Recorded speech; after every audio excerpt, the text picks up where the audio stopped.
Hi my lovelies, welcome back to my channel. I'm Lindsay from Lulubelle's Bakes.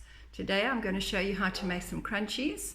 It's a family favorite, has been in our family for many years, and we're currently in lockdown here in South Africa, as I'm sure a lot of you are all around the world. So this is something, hopefully you've got your ingredients in your kitchen, really easy to make, and I'm going to show you how. Right, so what you're going to need, and just bear in mind I've doubled up on my mixtures so it looks an awful lot more. You need 230 grams of butter, which I've got here. You need a tablespoon of golden syrup. You need a cup of oats.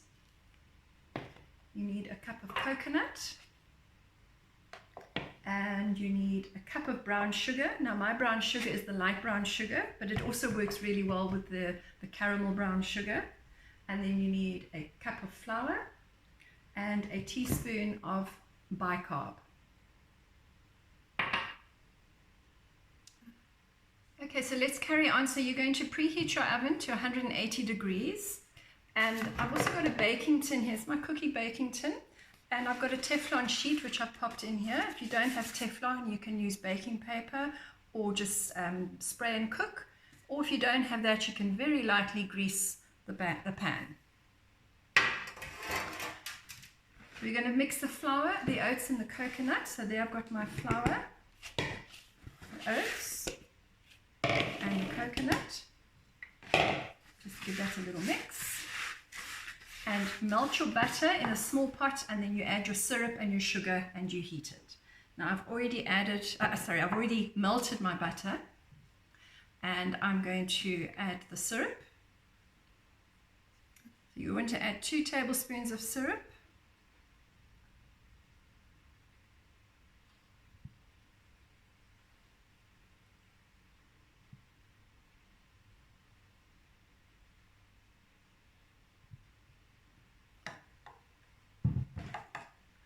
And you add the sugar, and then you heat that. Just give it a little stir. Now you can do this on your stove.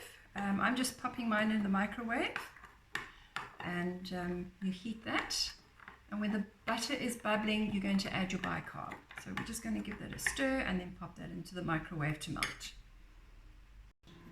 Right, so when your butter is really hot and bubbling, you can add in your bicarb. And just give that a stir. And you're going to add this into your mixture of your oats, and just give it a good stir. Be careful because this is very hot.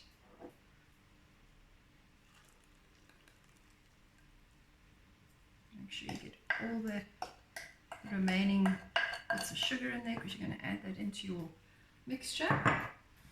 Just give it a good stir, and that, ladies, is it.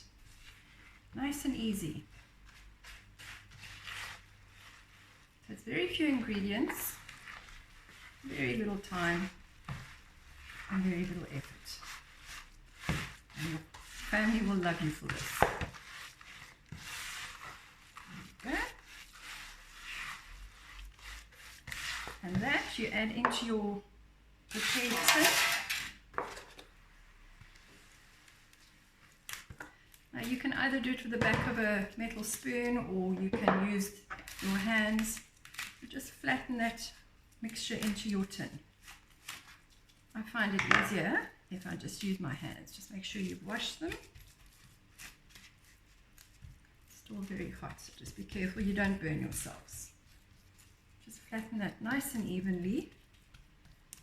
And then you pop that into your oven at 180 degrees for 15 minutes. And then you turn the oven down to 160 degrees and bake it for a further 10 minutes until it's golden brown.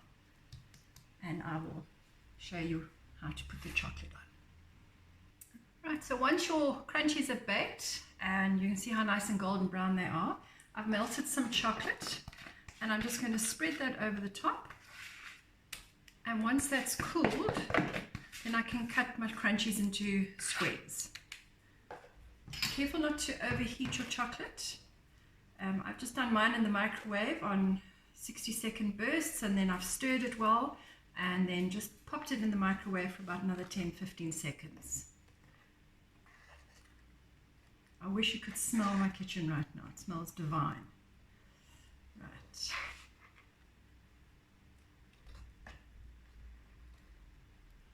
Let's give that a nice spread all the way around.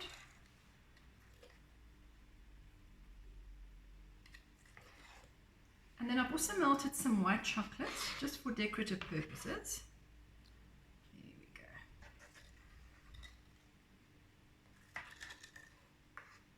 And with the white chocolate, I'm just going to drizzle that over, and I've just melted it and popped it into a bottle. And I'm just going to sprinkle that over the top. There we go.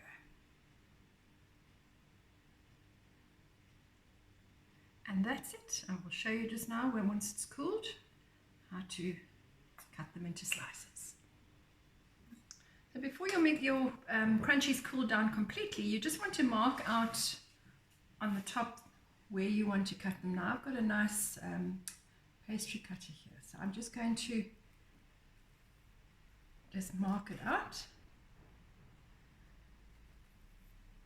and you just do that to the whole batch.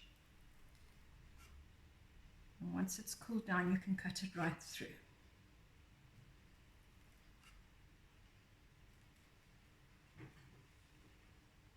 Once your chocolate is set, you can continue to cut through. Make sure you get right down to the bottom. There we go. And then you can just remove them, and you can serve it for a nice tea time treat. Really delicious. Your family will love you for it.